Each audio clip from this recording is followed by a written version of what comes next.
Hey, as we get back on camera, want to say hello to our new guest, Byron Chamberlain, a two-time Super Bowl champion. And by the way, an Eastern Hills High School graduate. Yes, sir. Out of my hometown of Fort Worth, Texas. I'm a Southwest graduate, so Fort Worth. But raised roots in common. Born in Honolulu. Born in Honolulu, Hawaii. Yeah. So all the traveling. Yeah, my dad was in the Navy, so. But always want to root for a fellow Fort Worth, someone who spent time there. So good to chat with you today. And let's talk about your football career a little bit. As you mentioned, born in Honolulu, drafted in '95 by the Denver Broncos, played 9 NFL seasons, Denver, Minnesota, and Washington. And I want to make sure to call attention to this play. You score the touchdown, and right there, go help out the injured ref. Yeah, the guy slipped on the... He is from Hawaii. My goodness, you are just too nice. The guy slipped on the frozen tundra. Wow. I was in Lambeau, and I think he hurt his knee there. So. Oh. Well, quick, Johnny on the spot to help him out. 2002 Pro Bowl member when you played for the Vikings, and winner of Super Bowl 32 and 33 with the Denver Broncos. As much as we love playoff football, I bet you have some special memories of playoff football as well. Some great special memories of it. Like you mentioned, the 2 Super Bowls. I mean, those runs that we went on with the Broncos, some great teams and great memories, and really great players that when I played with, John Elway, Terrell Davis, Shannon Sharp, the Hall of Fame guys. So wow. Just amazing, amazing time. Terrell Davis works here at the network. We've become close with him. What is he like on the football field? What is his personality like? You know, he's a pretty focused guy. He's not a talker on the field. He talks to himself, though. He's one of those guys that kind of reminds himself of his assignments as he's walking up to the. So you hear him as he's walking up to the line of scrimmage. So you hear him mumbling to himself a lot. But Terrell, he's a super solid, focused guy. Our talker was Shannon Sharp. Oh, sure. That was my next question. What was the tight end room like? It was like Comedy Central. I mean, Shannon is the funniest guy that you've ever seen, and he brings that that on the field. That's in our locker room all day, every day. Wow, that's cool. That's a cool experience. I remember rooting for Terrell Davis's Hall of Fame candidacy because people who didn't watch him play, maybe weren't football fans or around back in the day, he was as fun to watch as I think you find a running back, and obviously. An honor well-deserved, but was that the kind of talent you knew you were around at the time, a guy that was going to wear a gold jacket someday? Well, we came in together in the same draft class. He was a 6th-round pick, I was a 7th-round pick. And so we were roommates, best friends, and in the beginning, no. We were, we had this thing where we were just hoping to make the practice squad. And so, to watch him, develop over, the course of that year, his first year, and getting the starting position, and then rushing for over 1,000 yards as a 6th-round draft pick. You kind of knew, hey, this guy is pretty special. You didn't know he would be the 2,000-yard back and eventually the Hall of Fame guy, but he was definitely the catalyst for our teams winning those back-to-back Super Bowls. It's interesting that you bring up sort of that underdog aspect because you played for the Vikings led by 2 guys that are undrafted free agents. Of course, you have Case Keenum that a lot of people didn't expect to see this from, as well as Adam Thielen. What is your take on the team and how far they've come with every single misstep? They lost Dalvin Cook early on. Well, it's a very resilient team, and you get these guys like that are guys that are kind of underrated. And Case Keenum, he put up some great numbers at Houston when he was in college. Adam Thielen, being a Minnesota kid, they want to go out there and prove to everybody that, hey, I belong on this big stage. And they have done a great job of leading that Vikings offense. And you combine that with what I feel is the best defense in football. You got something great brewing there in Minnesota. Are they going to be Super Bowl champs, you think, at the end? I think they'll be there. I definitely think they'll be there. I think they'll be the first team to ever host a Super Bowl in their home stadium. It depends on who's coming out of the AFC. If it's the Patriots. Hey, that's tough. That's tough because it's tough to ever bet against Tom Brady and Bill Belichick. Sure. Those guys, they get in the postseason, they get it done. And then you watch in Jacksonville today. That defense is special. And they seem like they're young and they're hungry. and they got something to prove. But they won differently today than they did in Week 5. Week 5, I mean, they went hunting. 5 turnovers. They really held Big Ben in that offense in check today. He threw for 400 and almost 470 yards. Didn't have a problem scoring. It was the fact that he couldn't keep up to the Jags offense. It was just such a different game. Yeah, well, they jumped on him early, and that defense they shut Big Ben and they shut Le'Veon Bell down in that first quarter. And so now they're playing with a deficit where Big Ben's got to throw the ball, and he's going to put up some numbers. And you're throwing that to Antonio Brown and guys like that. You're definitely going to put up some numbers. Finally seeing a little momentum from the Saints, and hopefully it's not better late than never with only 7 minutes to go in this first half. But moving the football against the Vikings, and it's if they don't do it soon and the Vikings get another touchdown on the board, it could be a tough day for them. Right. The one thing I like to add about the Jaguars is that, they won differently today, but the one constant has been turnovers and scoring points on defense. I mean, at the end of the day, that happened to be the difference for them. And I think that's why you're seeing a comfortable, or at least a more comfortable Blake Bortles, because he doesn't feel like, now that he's got Leonard Fournette in the backfield, that he has to do it all, which you saw last year. He just could not. He was just so turnover prone. And the other thing about Blake, though, is he actually, that last drive, he actually made the throws on third down. He had 2 third-down conversions, and then the touchdown to the fullback, where he like made the plays that we hadn't seen him make, especially last week. That's true. You're right. Hey, let's check out this play. 2nd and 9 coming up. You see the flag early. Teddy! Very possibly an offside. We'll find out in a minute. But Ted Ginn gets in the end zone, and it turns out it's an illegal motion penalty. So, sorry, Saints fans. Penalties so far. Wipe that 7 off the board.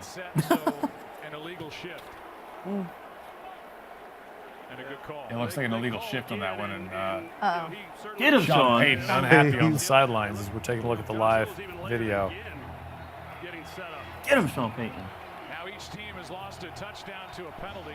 Yep, so as they just pointed out in the broadcast, both teams have had a touchdown wiped off due to penalty today. I thought we'd see a little more productivity from the Saints, but again, this is, good offense versus good defense, and good defense usually wins those matchups. And, Minnesota, that defense plays like, they're great, but at home, they're even better, And they get that crowd behind them. Hey, we saw a nice run from Alvin Kamara earlier in this drive. Here's a nice catch from him. It's a great contested catch right here. Is caught by Kamara. What a catch and a run for Running backs are down.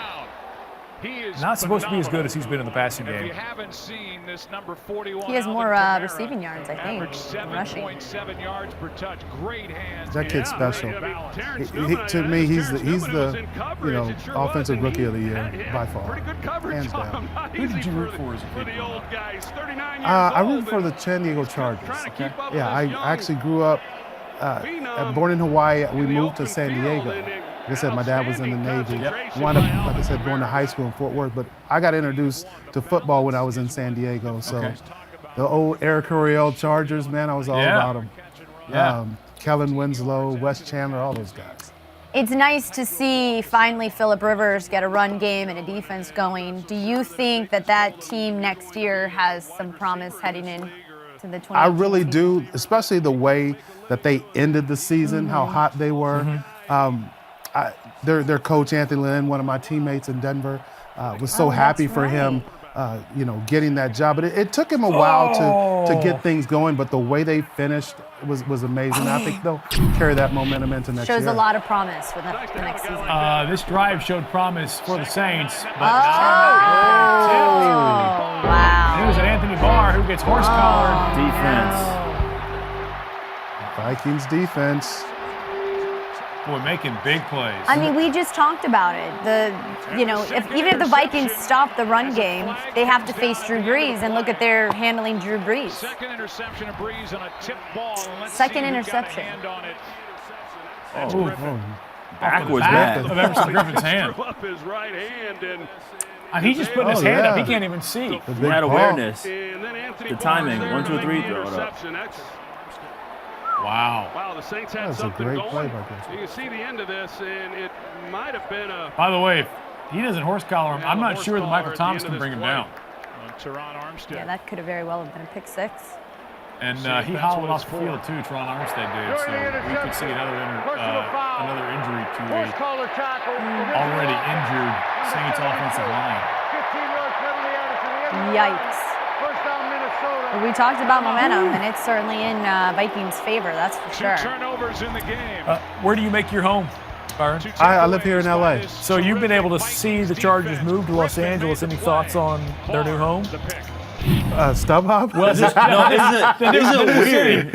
It is very weird. It is very weird calling them the Los Angeles Chargers, and it probably took me half the year before I referred to them The Orange as the County Chargers. There you go. It's weird, but like we said, it took them some time to adjust to their new coach Anthony Lynn. It took them some time to get what he was trying to do, but they ended this. I think they were one of the hottest teams. The way they ended the season, and that's just gonna do them well for next year. Fun to watch. That defense certainly able to get after the quarterback, Right. and the Extended back end is solid. brought Coach Bradley back for another 2 years. Yeah. Chris Bradley, which was huge. I think he got that defense revved up, just to piggyback off what you're saying. I mean, they were a dark horse Super Bowl contending team in a lot of people's minds at the end of the year, the way they're playing, a team you wouldn't want to face. Didn't work out for them this year, but rooting for them, I think, to do well next year. But I also wanted to talk about what you've been doing lately. Tell me about FanCom.fans, because I think a lot of fans are going to be interested in what you have to say. So FanComs.fan, it's a platform where you can go on and you can actually interact with a lot of the former players that we have on our site. And it's just pure football talk. A lot of these sites that you go on, social media sites, you want to talk football, you want to talk sports or whatever, and there's just a lot of like trolling going on or profanity or whatever. And that's the one great thing about our platform is there's no bullying, no trolling, no profanity. It's just pure football talk with former players. And we got some great things going on. We're actually giving away 2 tickets to the Super Bowl if you want to go, if you want to try to win those. So how does that work? Wow. How do people try to win one of those tickets? It's both of easy. them, actually. So listen, we're giving away 2 to the Super Bowl and actually 2 to the Pro Bowl as well. Okay. And all you got to do is sign up at fancom.fans, and it's free to sign up. We're not gonna pull the bait and switch on you, or you put your credit card in, we charge you later. No, it's absolutely 100% free, and you just go on, sign up, and the more you post on the site, is every entry is an entry to win those tickets. Oh, so your chances increase. So yeah, the more you're active on the site, your chances increase to win Wow. those. Any restrictions on current NFL Network employees posting on the think site to try to we- get Right. Super Bowl tickets? Be great. I have no restrictions, so go All right right, ahead. good to know. Good to know. Go right I might ahead. just post right now. Well, since we How we about have them you, Cowboys? we Des do- caught it. we do Click. need to get the couple of questions involved. Would you like to pull out a Okay. question It's- since we have you here? I used to have one just like that. It's fancy, right? I mean, look at all the diamonds here. We have to have it in a special case. To read it, Let's Yes. do it. Indeed. over under on Oakland wins with John Gruden. Over under on Oakland wins with John Gruden. So they finished with 6. The year before they had 12. Okay. I'm gonna split the difference. I'll go. Well, this is exactly what the Saints need, but now they have to come up with Going 9. a stop on 3rd down. 9 wins. Ooh. I'm going 8. What's the 8 agreement wins. on the Yeah. couch? How about 8 that? 8 for Byron wins. and myself, 9 for Will I and gotta draw Aaron. mine a little bigger. I'm sorry. Yeah, There you I am not as convinced that he's going to be the answer for that team. I think they're already a good team. I think they lost a lot of confidence this year, and definitely underperformed. But I agree with you. I don't think he's going to be a major difference, especially in this first year.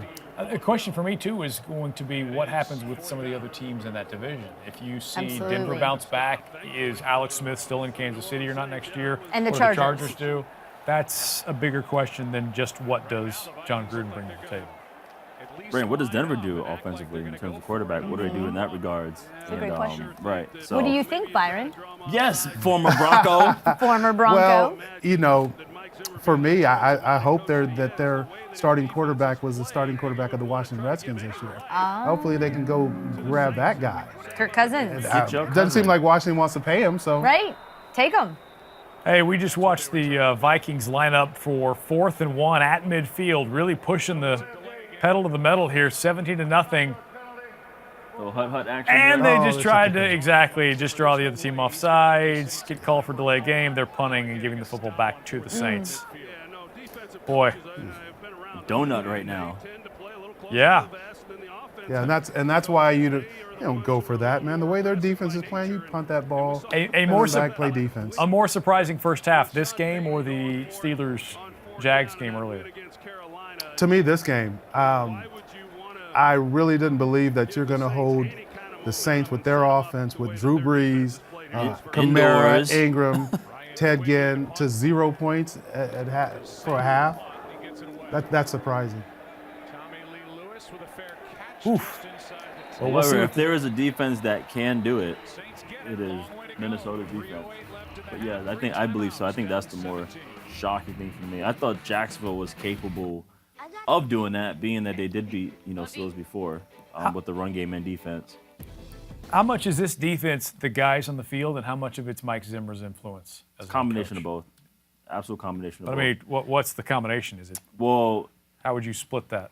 You need the personnel, but you do have a great coach in Zimmer who has had a great success rate in terms of getting it out of players, but he does have incredible talent all around him too as well. So if you can marry the two, I think it's a combination of both. I feel like that's a really good question. If you could give a Coach of the Year award right now, who would you give it to? Because I mean, you see what they did in LA with Sean McVay, obviously Zim. Right. Byron. I'd probably write your question down. I'd probably give it to Sean McVay. Yeah, I definitely would. Just because I saw that team firsthand last year, and for them to make that transition to offensively, the number one scoring offense, Todd Gurley looked like a total different player from last year. And then the way he used him as well as out of the backfield, catching the ball. I'd probably give it to McVay. I like the McVay answer because I think Zimmer's done a great job despite adversity on the offensive side of the football specifically. But I think with McVay, the understanding is that he is the offensive mastermind. And the decision, one, to revamp that offense and remake their style of play and bring in Wade Phillips to run the defense, a guy with head coaching experience. So you can really kind of just hand over the defense and not have to worry about that as much. Being a young coach especially, he tried not to bite off more than he could chew. And it feels like that's the difference maker because I think Zimmer's done a great job from what we have seen. But what we think McVay does with that offense specifically and the decision to get some help on the defensive side for a young coach, I mean, that's astounding. For me, it would probably be Doug Peterson. Because if I look at the Rams, right, McVay has done a great job now. Is that more so of Coach of the Year or is that Executive of the Year for Lesney in terms of what he did? He went and got McVay and his staff. He went and got, Robert Woods and drafted Cooper Kupp and, brought in Sammy Watkins and what have you. The defense, was really talented. But I feel like with Coach Peterson, he's done a great job last year with the team. Obviously, they had their woes. But this year, in terms of when Carson Wentz went down, he kept that team together. On paper, defensively, you weren't sure what you were going to get. Their front was really good. But overall, I think that's a really, really good team. He's done a great job there. We're looking at the beginning of action for the Saints. 3 minutes, 8 seconds on the clock left in this first half, and they've got the ball on their own 9-yard line. So we'll see if they're able to do anything. It's been unfortunate because they came so close. Penalties got the best of them. And was looked at under interception certainly didn't help. As they rewrapped his leg, he's been dealing with a number. What do you think? We talk about adjustments, Byron, as you've been able to sort of watch a little bit of the game. What do you think that the Saints need to do? Because they're not having any success with Drew Brees. They're not having any success really with the ground and pound run ball. They've got to find a way to get the ball into their big playmakers' hands. Kamara, like we talked about him a little earlier, he really hasn't. He had that one catch that we saw. Really hadn't had any other explosive plays. Got to get him involved. Got to get Ted Ginn. Ted Ginn's their home run hitter. Find a way to create explosive plays to get back in this game. All right, second down coming up for them, and again, we're seconds away from the 2-minute warning. Our first down, check that. Oh! See? And I just Watch this play. Watch Ted Ginn at the top of your screen. Right now on first down, Ginn on shovel. No catch, no flag. No flag. Sean Payton is That livid. is great. He thought The Mackenzie man holding Alexander got there Peyton's before the cord ball. ran with him. No flag is thrown. Let's take a look at it and see. And, I mean, Split second. he's a tatter. That is hilarious. They ran together and argued together. That was great. Takes a hit at the end of that. Looked like maybe that was a shoulder to the Oh, head or there neck you go. area. He is No not flags happy on the about it. field. 2-minute warning. Right now with this lead, Minnesota, they can just open up their defense and call whatever they want. So we could see the Vikings and Case Keenum play Bortles and the Jags in the Super Bowl. That could happen. And if so, it could happen. happen. It could. People But- were not saying. But there's People this were not- guy named Tom Brady that's going to have something to say about that. Mark Istook, I don't know if you're in here, was saying that there's some cracks in the old New England establishment. well, look, you So- could have some cracks in the dam, and it can still hold the water back. I think that right now they obviously are still the team to beat, and maybe they will be the team that some fans are seeing at the Super Bowl as we get ready to take a quick break. But wanted to thank Byron Chamberlain for hanging out with you, us. man. Hey, yeah, thanks for Appreciate you having me. stopping Appreciate by. you, man. Yeah, Yeah. totally. Are you going to be going to Minnesota as well? I definitely will. Well, You better. Maybe we'll be looking for you there. All right. More NFL Game Day View presented by McDonald's $1, $2, $3 menu in a moment as we finish the first half of NFC divisional round action after this break.